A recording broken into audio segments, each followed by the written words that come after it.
I'd like to take this time to introduce our moderator for today, Myrna Norman. And really the whole concept for this event and this idea came from Myrna. So I will let Myrna speak more about it and kind of how it came to be. But I would like to share that Myrna has been a really key partner on several projects and committees here at the RIA, but also beyond that. She is an incredibly passionate and active advocate for people living with dementia, and basically just an all-around lovely person. So whenever we're on a Zoom call or on a meeting, she always brings such great energy to the group and puts a smile on people's face. So Myrna, we're so happy to have you here today as our moderator, and we're happy to be able to support this event and, you know, really bring your idea to life. So I will hand it over to you. Wow. I don't know how I'm ever going to live up to that. These people that are on this panel and those that will be on the panels to come have so much wonderful information to share with you just to build our community. And that's what we want to do. I want to start by reading a poem, and I really considered whether or not to do this because it's kind of sad. But I want you to hear it. The author is unknown. And when we've completed this poem, then we'll get right on with all the panels. So here I go. When I wander, don't tell me to come and sit down. Wander with me. It may be because I'm hungry or thirsty or need the toilet, or maybe I just need to stretch my legs. When I call for my mother, even though I'm 90, don't tell me that she's dead. Reassure me, hug me, ask me about her. It may be I'm looking for that security that my mother once gave me. When I shout out, don't ask me to be quiet or walk past me. I'm trying to tell you something, but I have difficulty in telling you what I want. Be patient. Try and find out. I might be in pain. When I become agitated and appear angry, please don't automatically reach for the drugs. I'm trying to tell you something. I may be too hot or too cold, or it's too bright or too noisy, or maybe it's because I miss my loved ones so much. And I may not know how to cope with that. When I don't eat my dinner or drink my tea, it may be because I've forgotten how. Show me what to do and remind me. It may be that I just need to hold my life, that I need you to hold my knife and fork and show me what to do. When I push you away for trying to help me wash or get dressed, maybe it's because I've forgotten what you're doing. Keep telling me over and over and over what you're doing at the time. Maybe others will think that you need help, but please go ahead and tell me. With all my thoughts and maybes, perhaps it will be you who reaches into my thoughts, understands my fears, and will make me feel safe. It may be you who I need to thank. Thank you very much. Isn't that amazing? So, first of all, I want to start introducing my panel. And with the introductions, you guys get like 7.5 seconds to tell us about yourself. A little more, I think.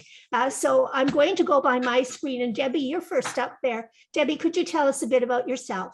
Okay, I'm Debbie. I live in Hamilton, Ontario. I was diagnosed at the age of 58 about 4 years ago with young onset Alzheimer's, and I am now an advocate locally, nationally, and internationally.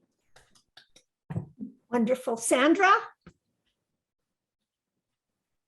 Hi, my name is Sandra. I live in Halifax, Nova Scotia. I was diagnosed after 3 years of testing with Lewy body dementia with Parkinson's, and I'm a very happy person to be able to be on this panel today. Mm-hmm. Bill. Oh, Bill, your turn. I'm Bill Heibein. I have a farm. I live about 45 kilometers west of Thunder Bay, and I'm in my 23rd year of living extremely well with a definition of Alzheimer's. Originally, the diagnosis was early onset Alzheimer's. So that's been the diagnosis I have been living with for the last 23.5 years. Wow. Donna? I have Alzheimer's disease as well, and I was diagnosed back in 2014, and it is what it is, right? We've all sort of had to make adjustments to our life, and so far it's been, some days are better than others, but I'm still having better days than bad ones. Awesome. Len Carter. My name is Len Carter. I'm older than most of you, and I have vascular dementia. And the diagnosis was given to me several years ago. I was most unhappy with the diagnosis, and I've become somewhat of an advocate, as some of the people on the call note. I have a fair bit of experience, a fair bit of education, and an immense interest. Thanks, Len. So see, what a talented panel. So I'm not going to do much talking, I hope, and let the panel talk about the things that they want to say. I wanted first to ask the panel, is there one thing that you could tell this audience that would help close the awkwardness between us, those of us with dementia, and our community? Can we start with Debbie?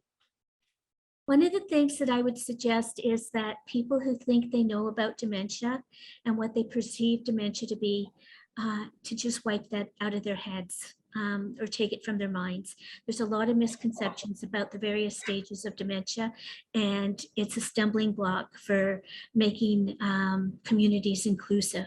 There's a lot more that we have to offer, and just because we got a diagnosis one day, it doesn't mean we're not useful the next day. Wow, thanks. Sandra.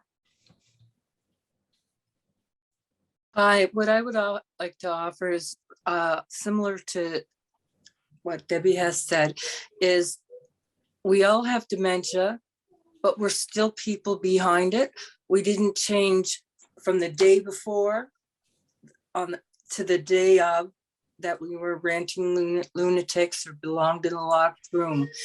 We are still people, and we have lots to give, and there are many stages of dementia, and we're all on a different journey. And just to remember that. Thanks, Sandra. Bill?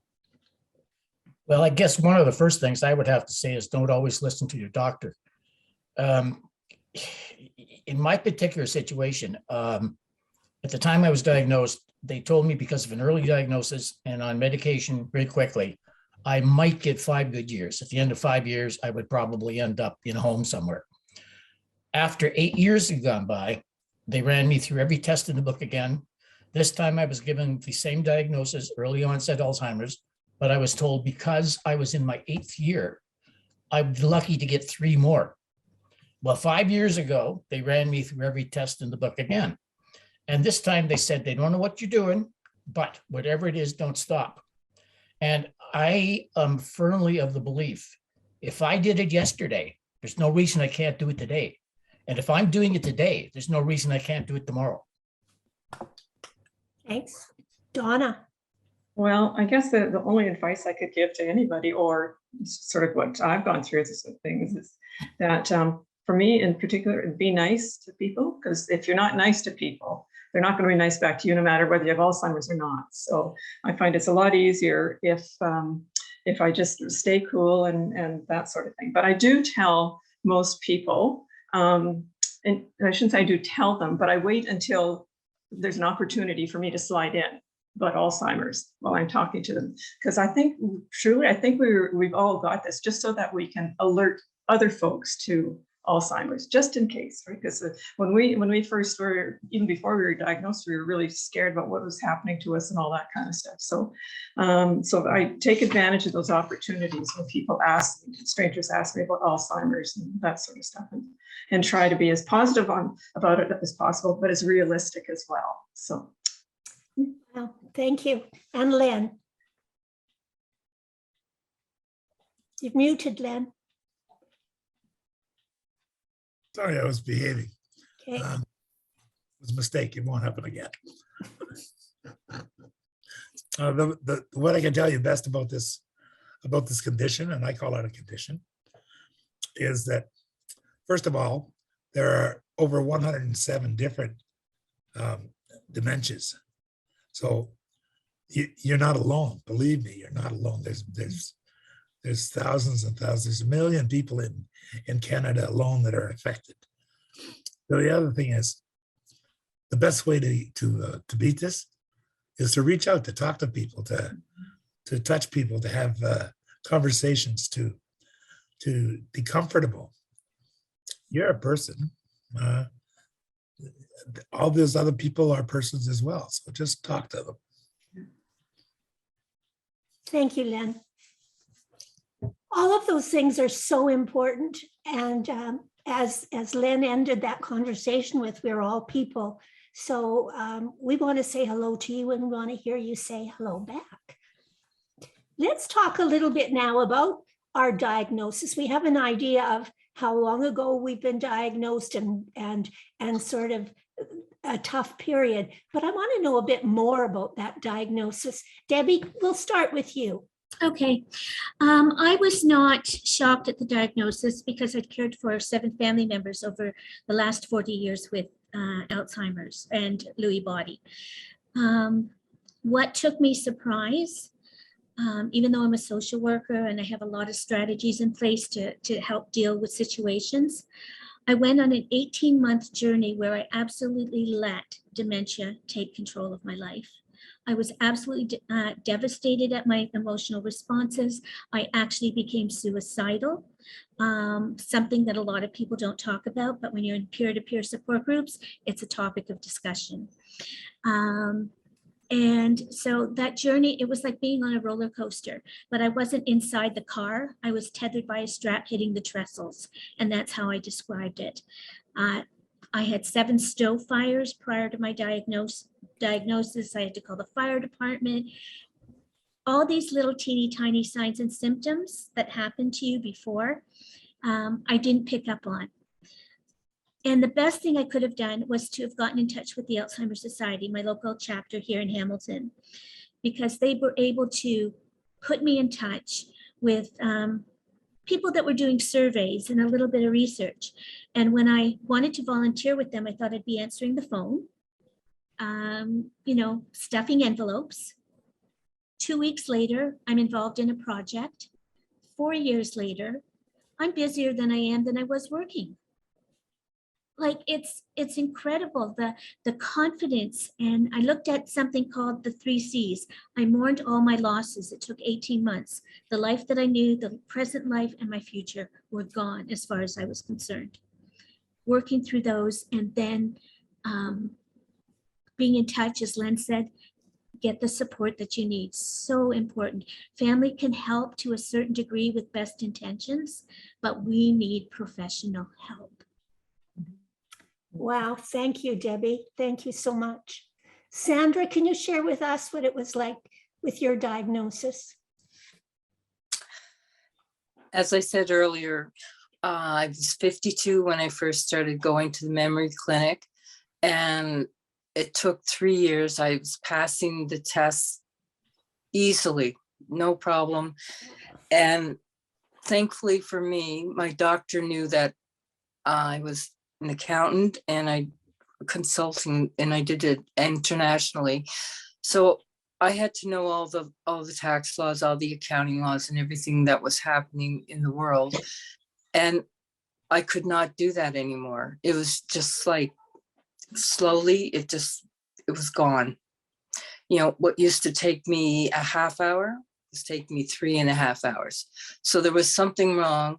And I really believe that the mini test that they do is meant for people in the later stages and not for people with young onset. So, you know, they can't diagnose. You don't get to see a neurologist unless you beg for one. And finally, I did get diagnosed after I got to see the neurologist, and I was just having a hard time remembering.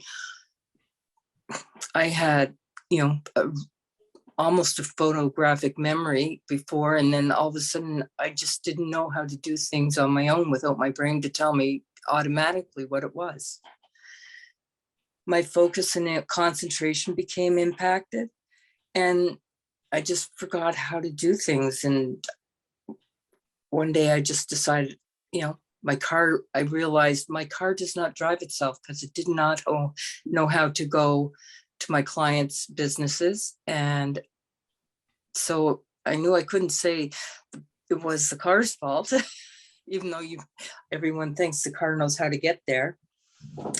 But I was, as I said, I was one of the lucky ones. My doctor knew what I was like before and what I had become.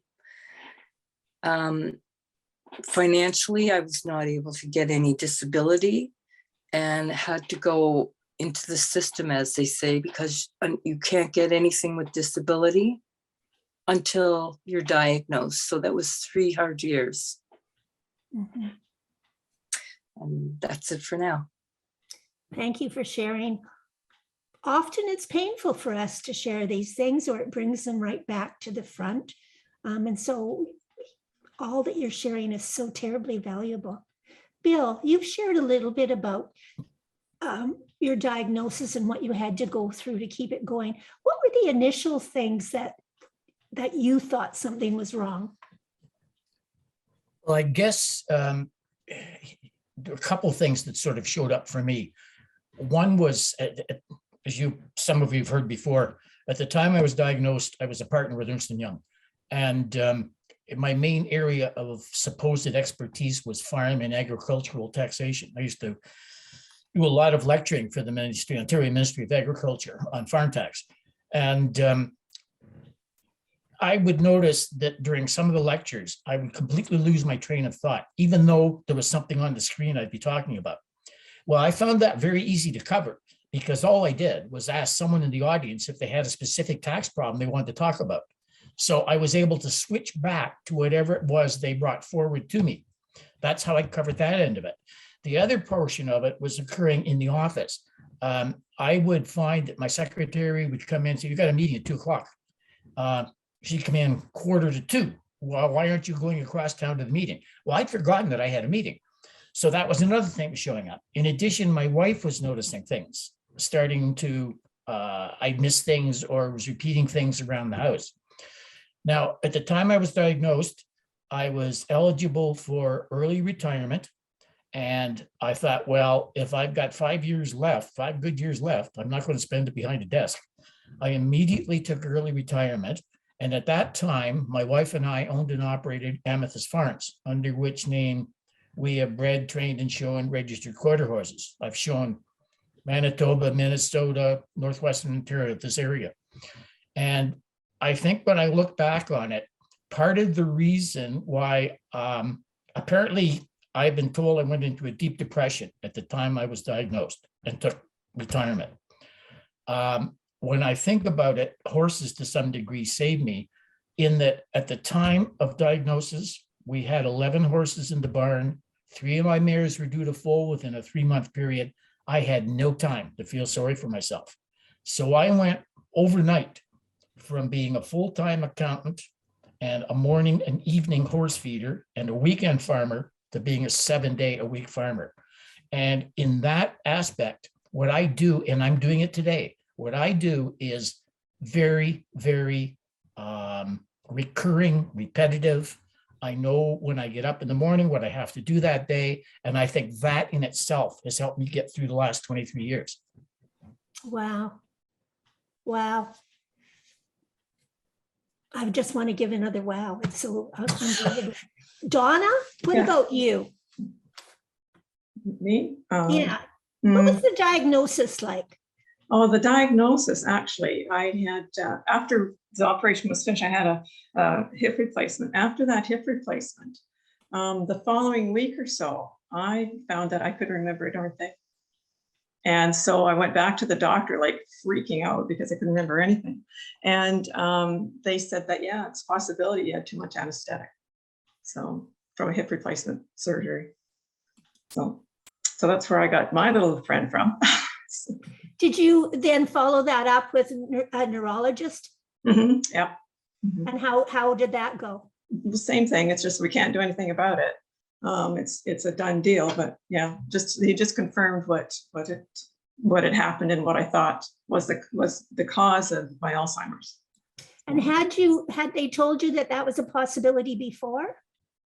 They had, but I hadn't pushed it because I didn't sort of feel like I was needed anything that I didn't think I really needed any more support than I had. But after the hip replacement, that finished it 1 month after the hip replacement. I could not remember anything, and it's been that way ever since, pretty much. Wow. Mhm. Just before we go to Len, we've got a couple of questions. I don't know who came up first. Paul, we'll ask you. I don't have a question. What I have is two things. One, when I first talked to my family doctor, who I knew for over 30 years, he's like a friend, that I had all these symptoms, forgetful, confusion, et cetera, et cetera, et cetera. He called me a hypochondriac. And the other thing I wanted to say, I wrote an article in a local newspaper, and I was asked what I wanted people to get out of that article. And the only thing that came to my head was, we are not the Walking Dead. We live well. Sometimes we just have difficulties. So that's all I wanted to say. Thank you. Well, thanks for sharing that, Paul. Bill? Similar to what Paul just said, my family doctor, I've known for years.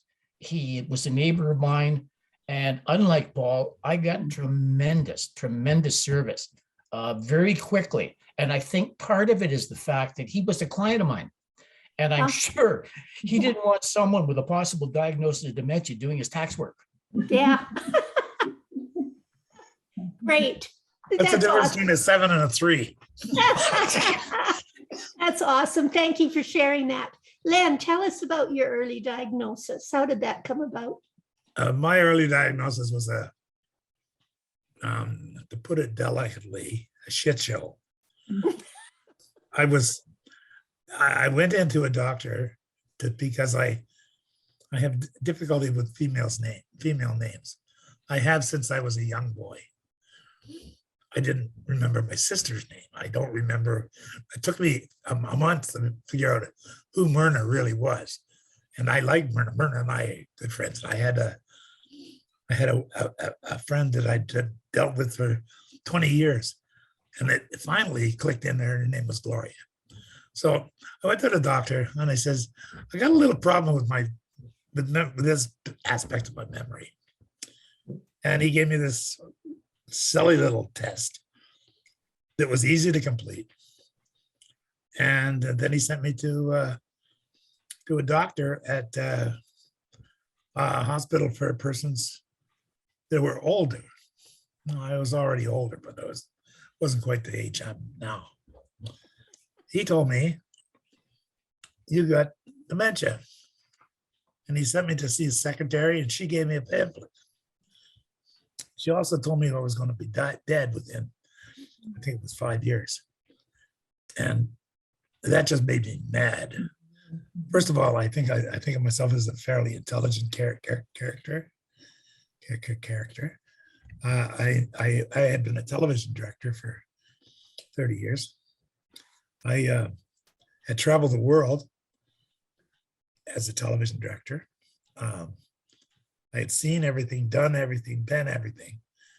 And now I was going to die really quick. I didn't like that idea at all. I was angry. I went through every stage of depression, every stage of dying that you've ever heard of. Depression, anger, feeling sorry for myself, et cetera, all of those. And then I went to see somebody who was at the Alzheimer's Society. And she put me in touch with the people at DAC, the Dementia Advocacy Canada group. And I've got information from them about a university in Australia that gave programs in understanding dementia. Didn't tell me how to heal it, so I knew I was still going to die. I knew, also knew I wasn't going to die so quick. Yeah.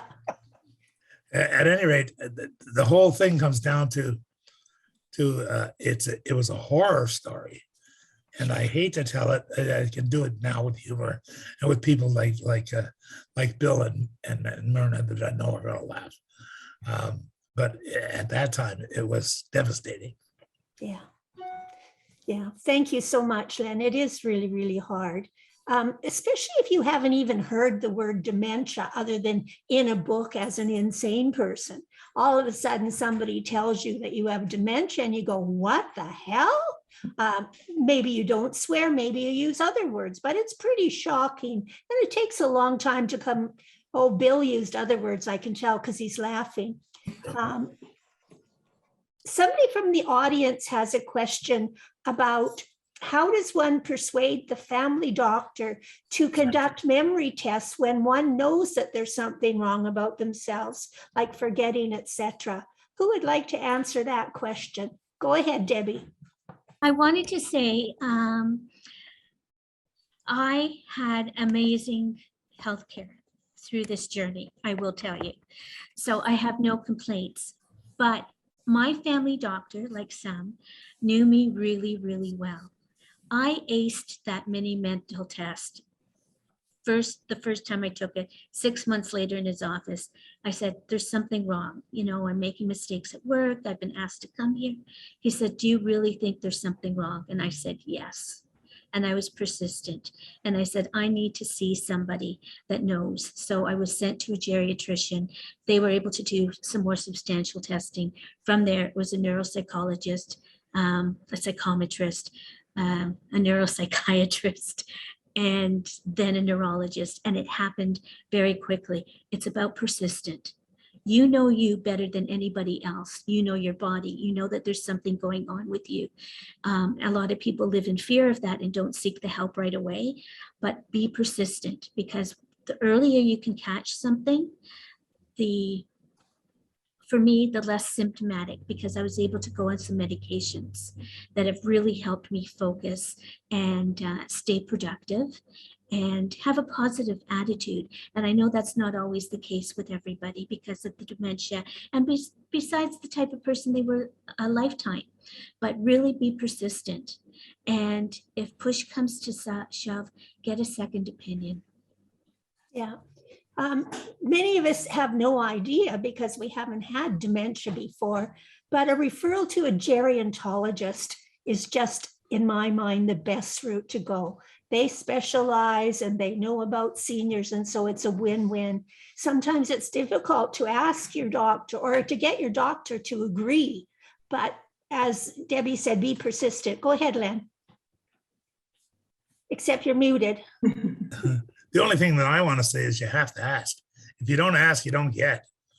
So the idea of going to a gerontologist or a geriatrician or a neurologist, all those things, just go to your doctor and say, look, I need some help.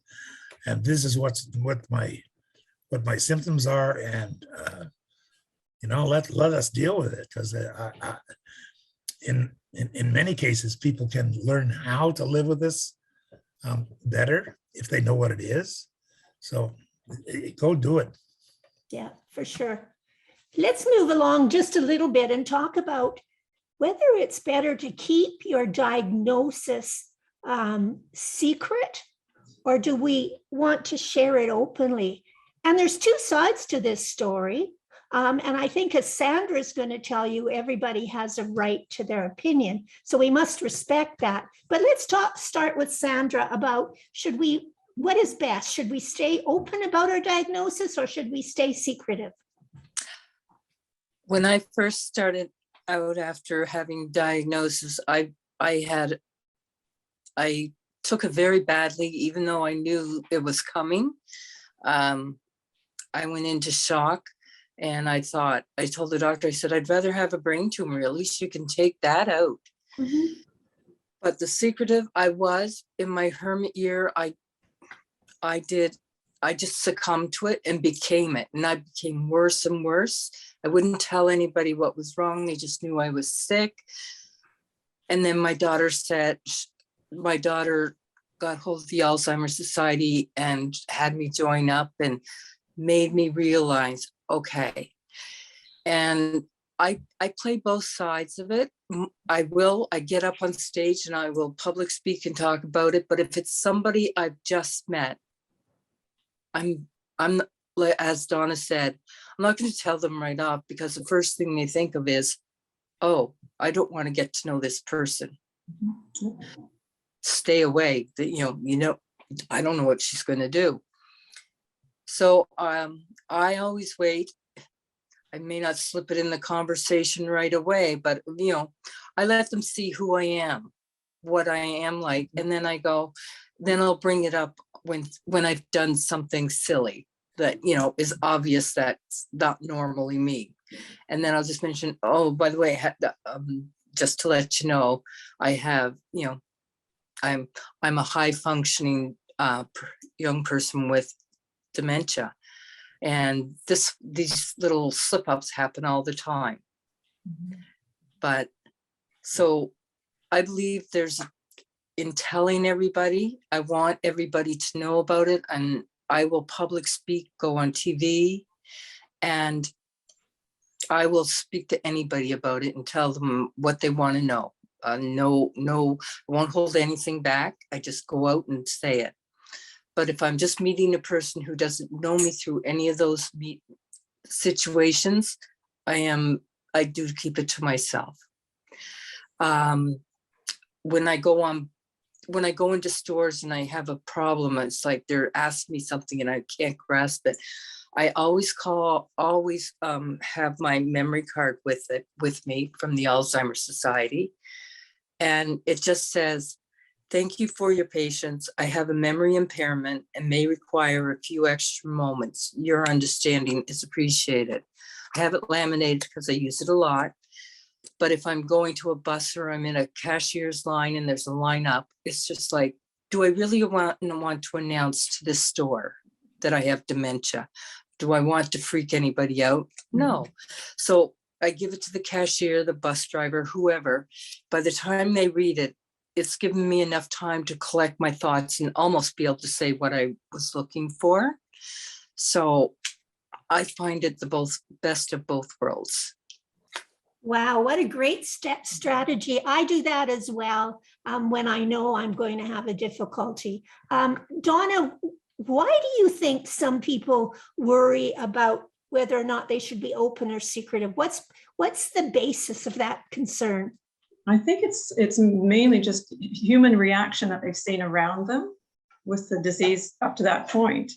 And it really doesn't take you very long to find somebody in your family network that is going to say something that they shouldn't, right? So that's why I always use that. That it's nice, it's polite, but it also is like, if you want to hear it, fine. If you don't, then I'm offering you, if you ask many questions, and if you don't want to ask many questions, that's perfectly good. And I only say that to them when they've given me a good indication that they do want to talk about it, and then everything is fine. But yeah, I find a lot of people are not interested in that. That's okay, but you don't have to kick us to the curb just because you don't want to talk about it, right? So yeah, good for you. Len, it's your turn. Unmute, please. I think it's imperative that we advertise the fact that we have dementia for two reasons. Number one, we give people that have dementia and don't know they have it the ability to look at somebody and say, well, nothing wrong with him, or there's something wrong with him, but not bad. He can still get along, or she's still cute, or whatever that is. You give them that option.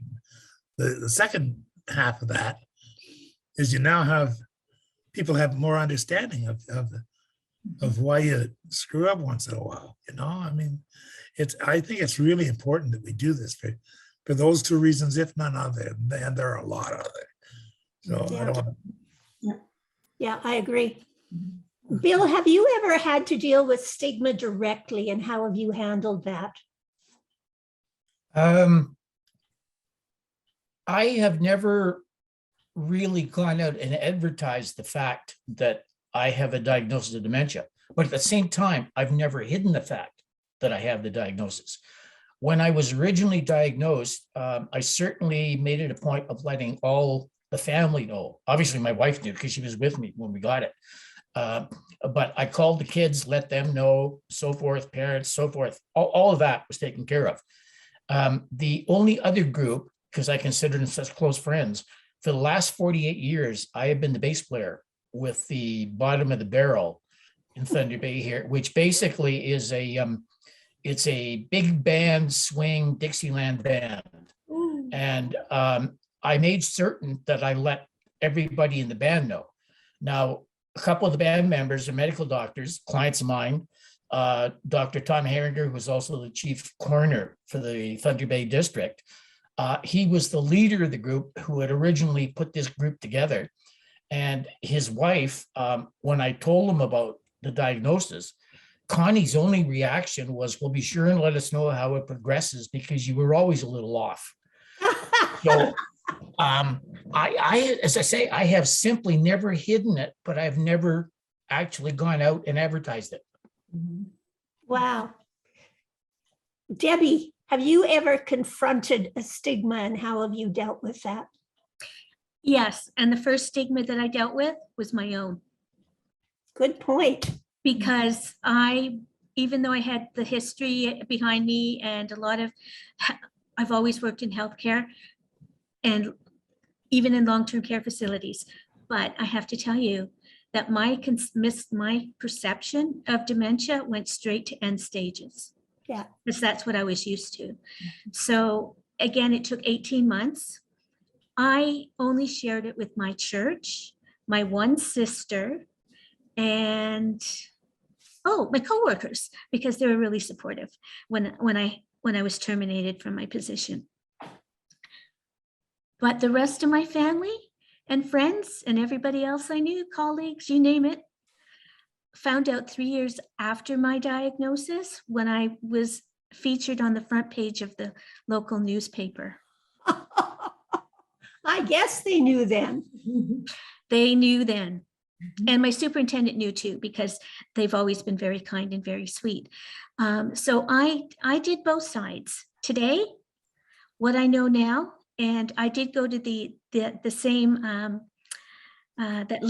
university that Len went to. I think it was the University of Tasmania. Yeah, the Wicking Research and Education Center. Loved it. Opened up my eyes. So I really enjoyed it. And then I started taking the programs through the Alzheimer's Society. But now I was just looking for it. I had masks made up for people in my support team and the staff at the Alzheimer's Society that says Faces of Dementia. It says Faces of Dementia, working towards a dementia inclusive community. Wow. And t-shirts that said, I have Alzheimer's, it doesn't have me. I have to tell you, I tell everybody, there shouldn't be the intense fear that people have to go through when they get the diagnosis. There isn't a need for it. So everybody, my grocery store, my drugstore, my bus drivers, everybody knows that I have Alzheimer's. Yeah, and it does make life easier. I'm going to just share a quick note of how stigma affected me. I was in the hospital taking exercise classes and improving my lungs.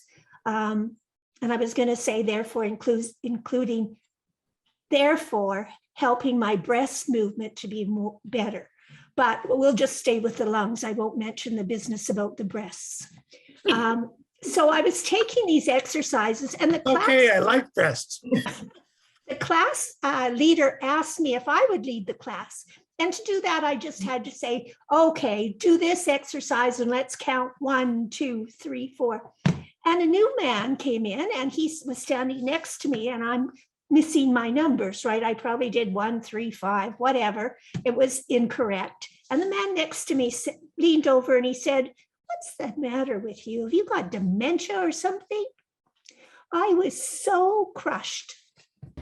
that I never went back to that exercise class, even though the medical person that was doing that class phoned me at home several times. I just was hurt to my very core and could not overcome it. And the reason that it's important to tell that story is that we're all different and we're all at different stages. And obviously the stage I was at then, I didn't feel good enough about myself. And so it really affected me. So for people that are watching, it's important to understand where the person living with dementia in front of you is in their journey.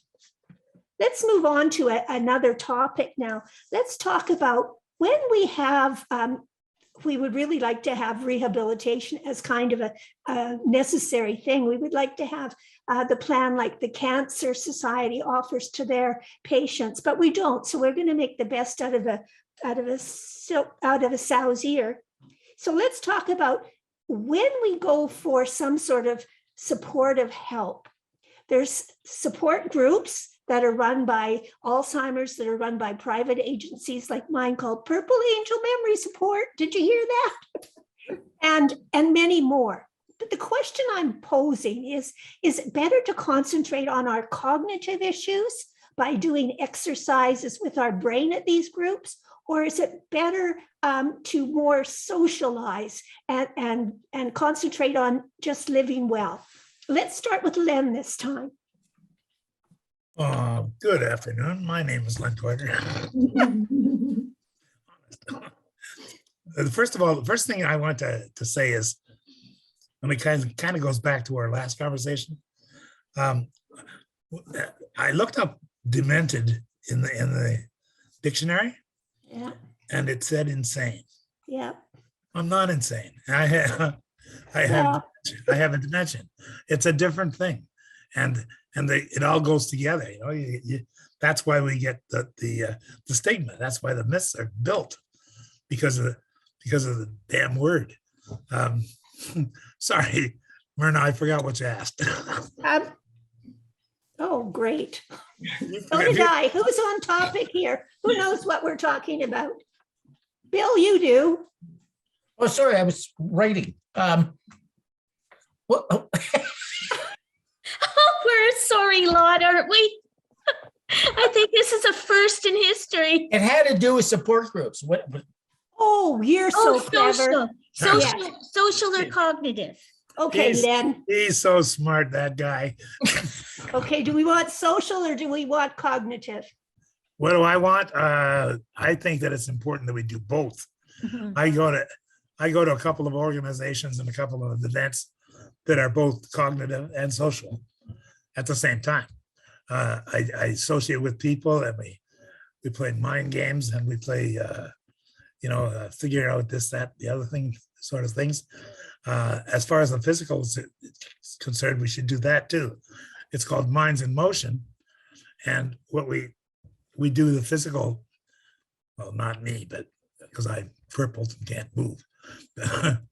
But everybody else does these exercises before we get into that social section of the program.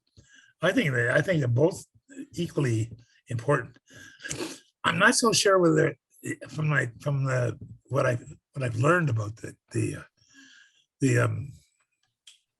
condition, that the active mind part isn't the most important. It extends our ability to reason for a longer period, for years sometimes. If we have an active mind, and I'm the perfect example. I'm stuck in a wheelchair, and I'm stuck at a computer 12 to 15 hours a day, but I ain't going nowhere. My brain isn't going anywhere, and I can still write books. I mean, I write books, published books. As some of the, by the way, I'm not the only one here. Myrna's just does the same thing. There are other writers here. There's other people that have been in the newspaper. There's other people that do those kinds of things. I mean, I'm not special, and that's the point. By keeping my mind active, I remain just like everybody else. Yeah, Good answer. Bill, since you remembered the topic the whole time, you get to go second. Well, I've never actually gone to an organized support group per se.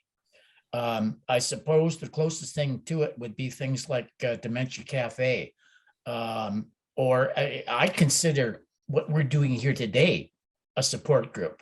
I also would consider anything that I'm involved with either Lakehead University or University of Waterloo as a support group.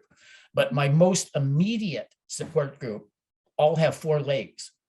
And I found by going to the barn and hugging horses, I always get the answers I'm looking for. And I found that initially was part of my biggest support group at the time I was diagnosed. Wow. Yeah, Just you've told us before- stories. Before we run off from that, I agree with Bill because my largest, I have a fabulous wife. She's really supportive, but the most supportive creature in my life are my cats. I have a big male named Benson and a female named Molly, and those 2 animals give me more support than any other person, creature, program in the world. Good show. What about you, Sandra? My grandkids are downstairs playing, so I'm hoping they won't be too loud. For me, after I was diagnosed, I had already had a rescue dog, and he became my most supportive person besides my children and my grandchildren, to help me at all times. And for me, it's both playing the social aspect, the cognitive, and for me, I love my hiking, so I have to be physical. When I was living at assisted living and I wasn't able to go out for my 5K walk every day during COVID, and I declined quite a bit because that affected me more than I thought it would. But yeah, so that's for me what it is. And I wish I still had my dog to this day, but he did pass. So Sandra, you're not living in long-term anymore? No, I never lived in long-term. I was always in assisted living. Okay. They were thinking about when I first got diagnosed, and I took the hermit year and just became, what everybody thinks. It's almost like, yeah, this is what they say, tend to your affairs. And that just means like, you're going to die. They told me I was going to die within, 7 to 8 years. Yep. But I think they're thinking end stage, because here I am a lot longer after 7 or 8 years, and I'm still around and I'm still hiking and I still advocate. Sandra, tell us what you're doing on the weekend. Oh, I am going hiking in Western Vancouver Island. It's a 45-kilometer hike to around Cape Scott. We'll be half in the forest and half on the beach. Wow. We can do anything. Donna, Yeah. what do you think? Cognitive or social? Social. And why? Well, social is easier because there's friends and family and stuff. They're all aware of this disability of Alzheimer's, but they also are aware that every once in a while I may say something or not. So they're, and I think because they are aware of it, it just makes it more comfortable to spend time with them. Because I find that if I'm not by myself too long, that's not good either. So, and I think in my brain, and another way for me to really feel better about Alzheimer's is the fact that I sort of look at it as, well, I got this disease, so I could share with others who are coming along down the pipe, right? And so that I would be cognitive, have enough speaking skills to talk to them about it and let them know that it's not the end of the world, because it's not. Sometimes funny things happen, and other times it's like any old day of the week, right? So, but there is situations where it gets a little crazy. And my husband's standing out the back here looking at me like, yeah, it does get crazy. But but other than that, yeah, because there's nothing you can do about it except the best you can. So then that's my theory. Just keep moving along and stop and help people if they need it. And if they ask questions, and that for me is the best part. I really like that when they ask me questions about, well, what's it like to have this, right? Yeah. And the more people that know, the better off they are too, because it's not going to get any less. We're not going to see less Alzheimer's. We're going to see more over the next decade or so. Yes. So yeah, so we have to be prepared, but yeah, so. Great, great. Debbie. I want to say that prior to my diagnosis, I based my lifestyle on 4 things. Cognitive, I didn't even know what the meaning really meant way back then. Physical, social, and nutritional.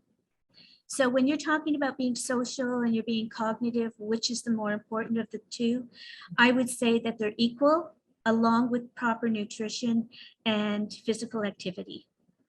Keeping everything going, your body, so that you're able to manage those things that come along, like imbalance. I'm in a rollator now, and like Sandra, I used to hike. I was a master camper and a master hiker at Algonquin. I used to walk home from Oakville to Hamilton, which was an 8.5 hour walk, 9 o'clock, depending on when the wind went. So, but mine is 4. Mine is definitely 4. When people think when you feed your body, you're actually feeding your brain, because your brain controls your body.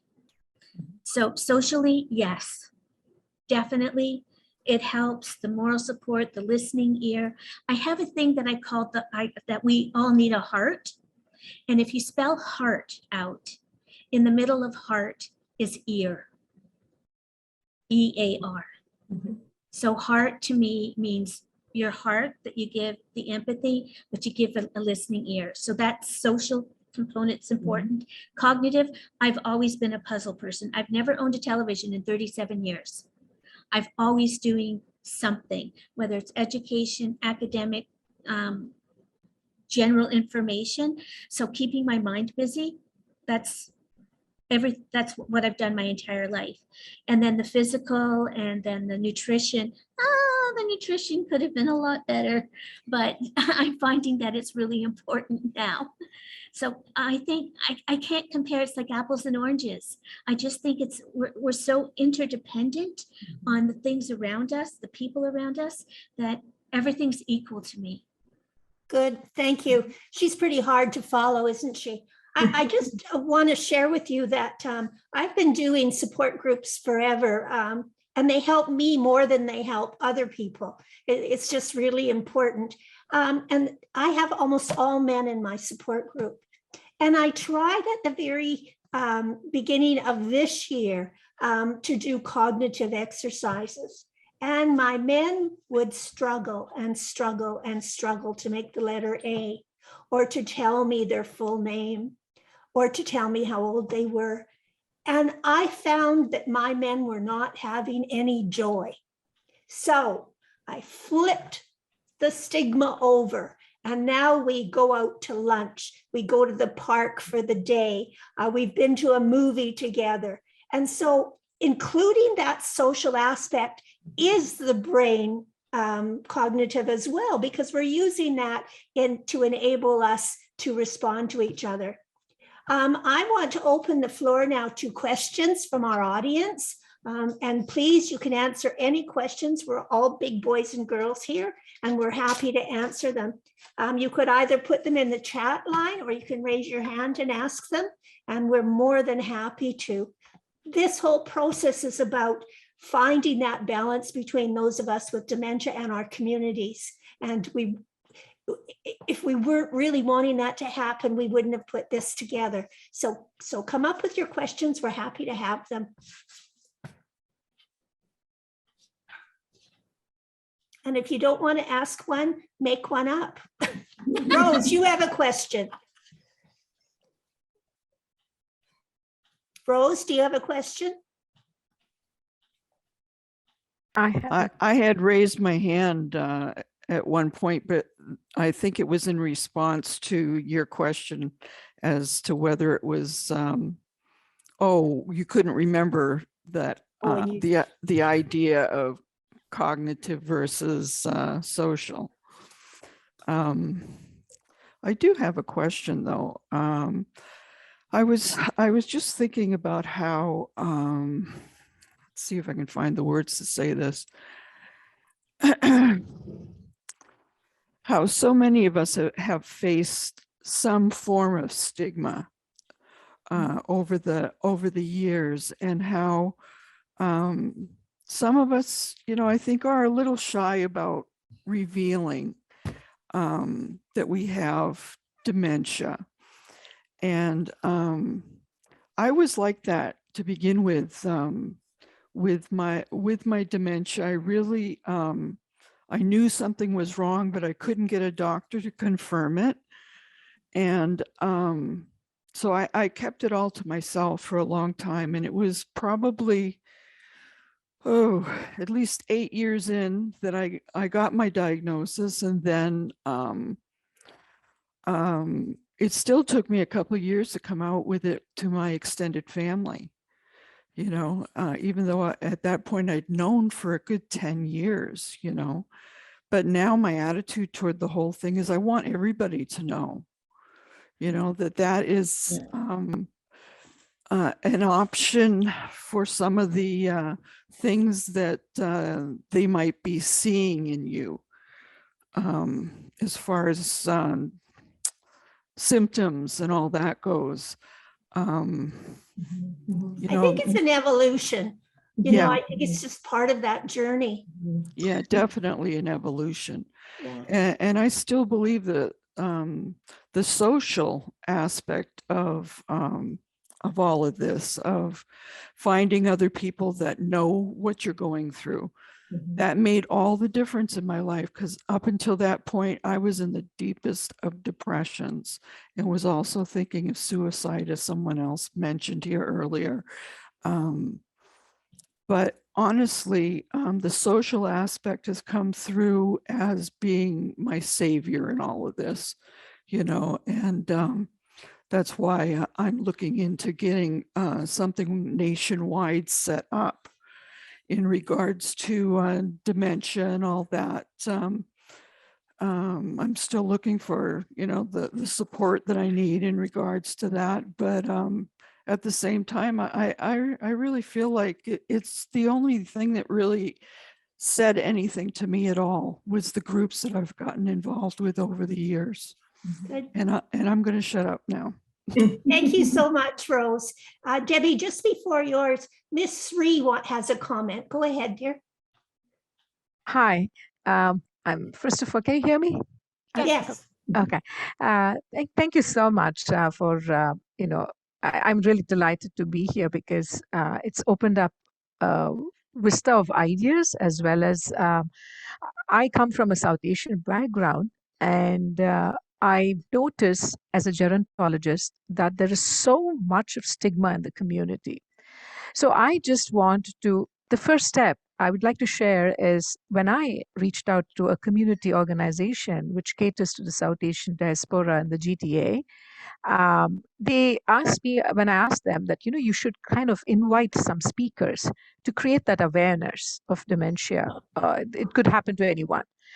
But I had a funny feedback. He asked me, so how many of them do you think is affected by dementia, whomever you come across? I said, that's not the point. The point is that we have to educate ourselves and create that awareness in the society. As Canadians, we live in GTA. It could happen to anyone. It could happen to your dear one who's living miles away too, and you could advocate for them. So my question to this whole panel, anyone could give me some suggestions as to how do I try to involve someone who has experience, like so many of you have experience. Some of you are professionals in the field, and you arrange certain workshops, or perhaps an awareness workshop or something, if you'd like to call it. So can someone throw some light on this as to how do you get started? How do you kickstart it? Wow, Thank you. that's a great question. And this panel has so much information. And I'm wondering if we could have your email address and as well as answer it on here, send some information to you. If you could put that on the chat line, that would be really great, because as much as you're looking for these services, we're looking to give them. So that's wonderful. Debbie? I wanted to say, and this is in response to what Rose was saying, and I know the project that she's working on, and that answers one of the questions on the chat that says, what sort of services would you like the Alzheimer's Society to see? And I would suggest that that's across the board. And Rose, can you just, I'm going to ask you if you don't mind, would you want to share what your thoughts are with regards to having a national program and what that program is? Sure. Basically what it is I would like to set up in each province two Zoom calls every day. Okay, one at 10 o'clock and one at 2 o'clock. Those times I'm selecting specifically because many of us with dementia are either not early risers, so we're an afternoon person, or we are early risers and are fresher at 10 in the morning than we are at 4 in the afternoon. Most of the groups that or just about all the groups that I'm involved in, all have a time that is either 4 o'clock or later. And I've had people tell me again and again that they would have participated in a certain group, but because it's so late in the evening, they can't handle it. Okay, so basically I'd like to use the same chat line on Zoom and create a 10 to 2 in each time zone. Wow, that's wonderful. And you know, just merely by telling everybody here, it's going to happen. I just have all the confidence in the world that we're going to get that done. I like that, because, you know, I was thinking to Myrna that when we're having a bit of a crisis or we need tweaking, it's not just at a specific time and place. I might have, you know, wake up. Sometimes I have what they call night terrors because of medication. And I wake up and I just can't sleep. So I just want to chat to somebody. So if I can chat to something, like if it's 4 o'clock in the morning and I can chat to somebody like in, you know, Nova Scotia or something, I don't mind. Well, I don't think we'll have anything at 4 o'clock in the morning, but certainly if there's another time zone that suits you better. Yeah, I can just zoom into it. You can zoom into it. And I'm hoping that people will do that. There's definitely times where I feel like I could have used somebody to talk to and there was just nothing available for me. Yeah. It's a great service that I'm sure it will come to fruition. Somebody has asked in the questions, what do we as people living with dementia need in terms of home support? Let's start with Len. What do you need for home support? I need somebody to drive me to where I have to be. That's just about it. I mean, I have this computer and it reaches out across the world.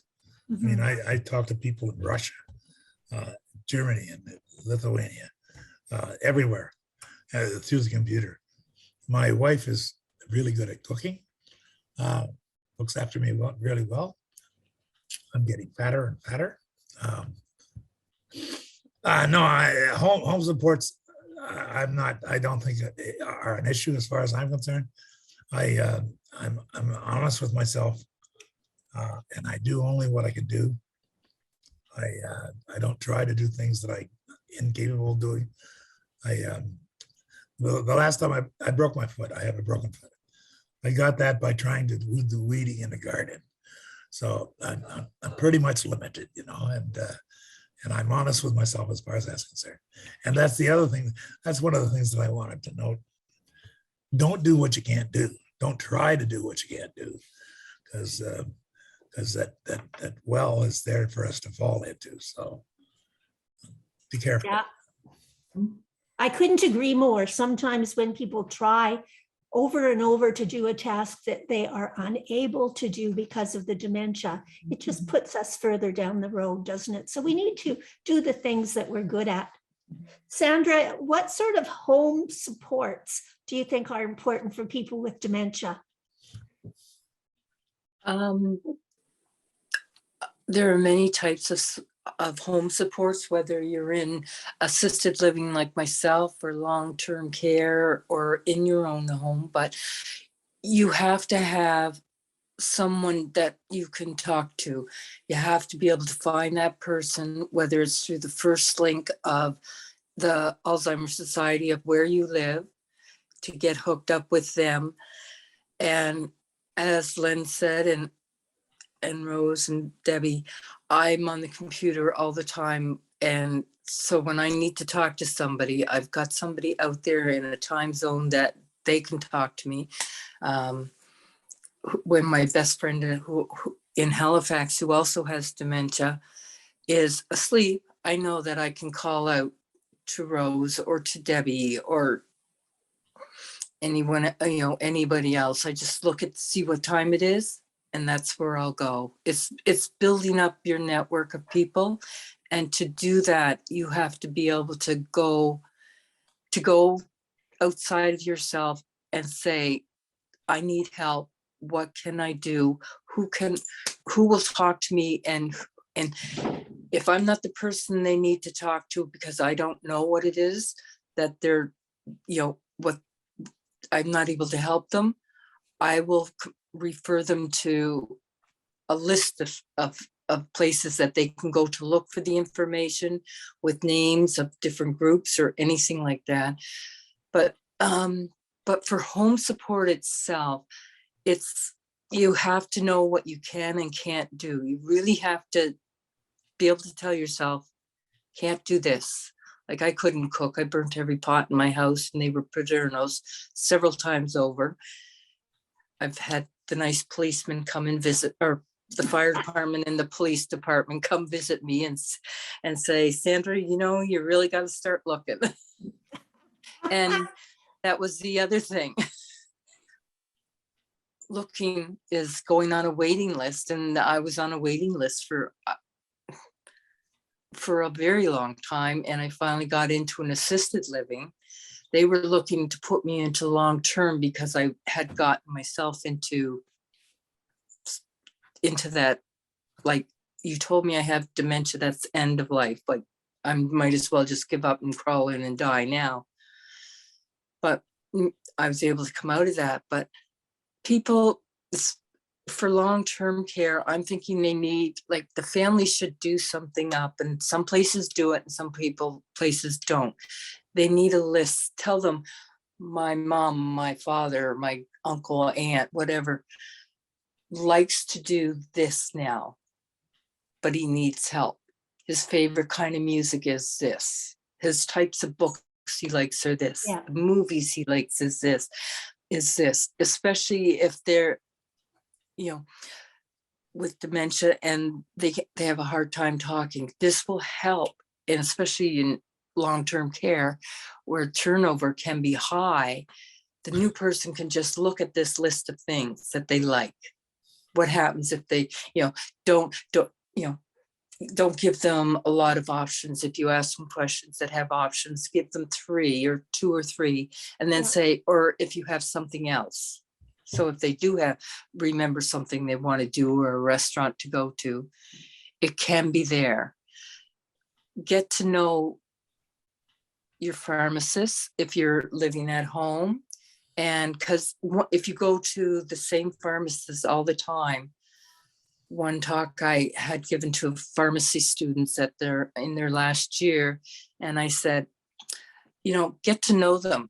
Are they losing weight? Before I went into assisted living, I had lost a lot of weight, and I personally did not see it.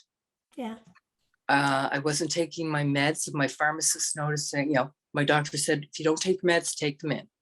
So I remember to do that. And he would call my doctor and say, Sandra's forgetting, she's not taking this, this, and this, and, her weight's going down, and, blah, blah, blah. So she, because they knew me at that particular pharmacy, they were able to help me without actually saying a whole lot, because they could tell my doctor, because they'd say, you lost weight. And I go, no, I haven't. And then, it didn't hit me until after I moved that all the clothes that I brought with me were for somebody else, not for me, because they didn't fit me anymore. Yeah. So there's lots of things that you just have to know and be able to ask. And that's a hard thing for us to do in the beginning, and for some people all along the way. But we have to know who we can ask and to find out who that person is. And the best part to start is with your Alzheimer's Society. Get involved with them, or get the resources from them. Find out people who you can talk to there, and then finding people like us that will help in any way. If you were to call Nova Scotia Alzheimer's, they would have a list of people of who might be willing to help if they know what it is you're specifically looking for. And go ahead. They will also, for in that area, if they know of people that are willing to go and come, and you want them to come and speak. I've spoken at in fraternity groups at universities. I've talked to the pharmacy students. I've talked, if someone wants me there and I'm available, I will be there, whether it's Zoom or in person. Yeah. And I think that stands for all of us that are on this panel today. Yes. In the interest of time, we have a couple more questions in the chat line. And I'm wondering if, Emily, you would feel comfortable tackling this one. If I conduct, no, how does one cross the bridge? Nope, that's not it either. Okay, 3 times lucky. Here's the question, Emily. If dementia is in the family, should we get tested early to see if we might be predisposed for a diagnosis? Thank you, Carol, for that question. Emily, can you answer that, please? Yeah, thank you, Myrna. I will start by saying that I am by no means a doctor or a gerontologist, so I definitely don't have that background, but just based on what I've heard from, partnering and working and engaging with people living with dementia, I feel like it probably couldn't hurt. But like you said, I think if you are concerned about your memory or you're experiencing symptoms that you think might be dementia, sometimes it might be good to get a second opinion as well, because sometimes the first time, from what I've heard, it sounds like you go to the doctor and they might not necessarily, kind of take you seriously, or they might sort of brush you off a little bit. So yeah, I don't know if anyone else could speak to that. Again, I haven't necessarily been there. So yeah, Debbie, would you like to? Yeah, I wanted to say, with 7 family members previous to my diagnosis, I do not have the genetic gene. There was no component. So I wanted to just caution people that if you think, you have family members that have dementia, it doesn't necessarily mean that you're going to have dementia too, or that you're predisposed. With us, it was, with my family, it looked like it was more environmental. They grew up on a farm. But like Emily said, if you do have a concern, yes, be tested, because it will ease your mind and take the stress off of you. Okay. But if you are thinking that you have it just because you have family members, that's not the case either. Thank you very much. Len, you've got your hand up. Yes, I do. Lord, there is no genetic gene. It's something that's developed through a whole series of different things. In some cases, it's stress. In some cases, it's drugs. In some cases, it's drugs as a medication, by the way. Not well, maybe the other kind too. Um, it's through operations, through shutting down your mind, through different things. It's caused by a huge number of things that lead you into any one of these dementias. So it's not genetic. That's the only thing I can say about it. So if you feel like getting tested, if you think if you're doing it just because your dad's got it, I don't think that's a good idea.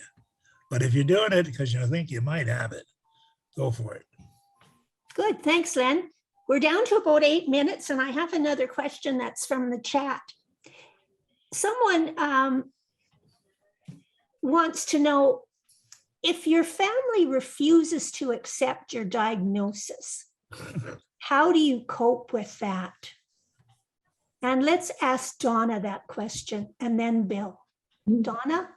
Okay, well, I guess there's, excuse me, there's so many variables if your family doesn't accept it, because so much of everything depends on the time of life that you are diagnosed with Alzheimer's. So that makes a huge difference in care for your loved ones and all that other kind of stuff. So, so I think, I don't know, I just, there just doesn't seem to be a real right answer or wrong answer for that. So, you know, as to what's to be done. So, yeah. Okay, thanks, Donna. Bill? I haven't personally run into that. I really have had none of the family refuse to accept the fact that I have a diagnosis. But I have friends who have been diagnosed who refuse to accept that they have dementia. And as a result, many of those, and I can think of two in particular one right here in particular that I see on a regular basis, who refuses to take the medication and who is going downhill rapidly. She simply refuses to say that I couldn't possibly have this. This is something for old people, old people. Therefore, it can't be me. Yeah, great answer. This is the first time second time I've kind of done this. And I think I've fallen through a few cracks because we're on for another half hour, you lucky people. We're not over at 11:30, we're over at 12. Could you confirm that, Emily? We're going until, if we're in Ontario, we have until 3 o'clock. Yes. So that gives us 5 more minutes. Yeah. So I think you were right the first time, Myrna. So yeah, maybe any final thoughts or any final questions would be great. But Emily, Myrna's in BC. They have their own rules. Well, I danced my own drummer, that's for sure. Go ahead, Len. I wanted to ask Emily if she could take down the information in the chat line, because I'm not able to. I've tried to copy it about 7 times here so far today, unsuccessfully. Yeah, So- absolutely. That is one of the sort of sore points, I think, with Zoom. There's all this great information shared in chat and we can't copy and paste it. Yeah, But yes, that's right. absolutely. Along with the recording, we will have the chat transcript as well. So we will make Thank you. those available at the end of, probably within the next few days or so. Oh, you're a good person, Emily. And By the way, also, she's tall, redheaded, so you can't see, and she's a mother. Go ahead, Debbie. When you're looking for brownie points there. I just wanted to say that, first of all, thank you for everybody coming. And Myrna did ask me if I could tell a joke. Because one of the things that I think is really important is humor. And it lightens our day. So every day I do look up kids' jokes. I tell them all the time. So I'm going to tell 2 of them. What did one eye say to the other eye? What did one eye say to the other eye? Between us, something smells. Oh. I love it. I love it. And then the other one is my favorite this week is, what do you call a bunch of rabbits hopping backwards?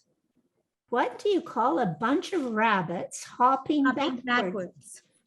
A receding hairline. Oh, cute. Very good, very good. I've never heard that. I had one of those long gone Thank you all so very much for attending this in the first of the summer series. This has been a dream of mine for a very long time. And I wanted it to be set up so that there was no specific topic. Although those of us with dementia did get together and talk about some of the things we wanted to talk about, there was no firmness to this. It was what we wanted to share with you to make life for both of us better. I'm so honored by Len and Debbie and Sandra and Donna. Bill and Donna for agreeing to be part of this. Isn't that amazing that they have so much intestinal fortitude that they wanted to come out and help all of the rest of us learn more and learn how to share and perhaps pick up some tips. Don't forget, there's going to be two more events in this summer series. And we're going to have hopefully coast to coast. This time we had Donna from the Pacific Coast and Sandra from the Atlantic Coast. And then we had the middle of Canada represented by Debbie and Bill and Len. So I would like to keep that going in that kind of a way. I just, again, will repeat that I'm so honored that RIA and MAREP, Emily and Danielle and Nathan, and I'm missing somebody, Jen, judges that helped put this together because it took a lot of time. I wasn't able to do any of the technical stuff, so they've done all that and it couldn't be better. I hope you'll all tell two friends and so we can have this experience again in August. And I'll ask Emily to tell us when in August. Again, thank you to, it wouldn't be a podcast if you people that are watching and participating hadn't come. So without an audience, we can still help each other, but we want to help the whole group. Emily, can you tell us when the next one is, please? Yes, absolutely. So the next panel is going to be August 10th, and the following one will be August 24th. So I can put that information in the chat. Actually, let me share my screen because we have a couple other links that would be good to see here. So let me just quickly share my screen. So we have just ways to stay connected. So feel free to follow along on Twitter. We're at Schlegel-UW_RIA. You can also find us on Facebook, LinkedIn, YouTube. And for any questions, anything like that, if you want to reach out to us for any reason, info@the-ria.ca. And I just want to take a moment to thank you, Myrna, and to thank all of our wonderful panelists today, just for your time and for sharing your energy and just your enthusiasm and passion for helping people to better understand dementia, to navigate diagnosis and just living well with dementia. It really is just tremendous. So thank you so much again for sharing your stories with everyone today. And for everyone in the audience today, we really hope you enjoyed it. And yeah, we would encourage you to continue the conversation and to register for the next two panels. Yeah, and follow us on social media.